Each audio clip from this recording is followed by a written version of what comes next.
So at this stage of the game, I'm going to assume that you know how to operate the electricity in the van. If you don't, go back and watch that video. So at this point, I've already got the inverter on and the stove is switched on. This is one of the appliances that needs AC. So once you flip that switch, you'll notice that the power light over here is lit and it's red.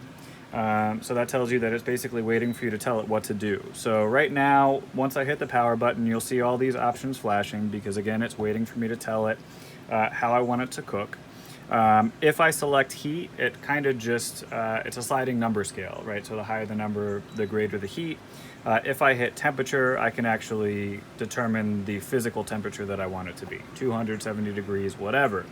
The way that induction cooktops work, if you're not familiar though, is that if I were to put my hand on an induction cooktop, right, and let's say that I were to turn it on and I turn the temperature on, it won't do anything, okay? So induction cooktops need some kind of a ferrous material, so it's got to be magnetic for it to work.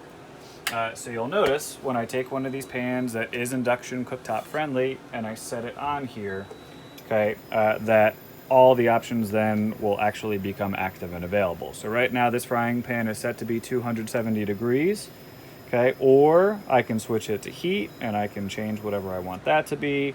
It's up to you. Keep in mind though, these are not, it's not like a traditional stove at home. This frying pan right now is screaming hot already, okay? So you do want to be careful, okay? You know, the pan is very hot right now.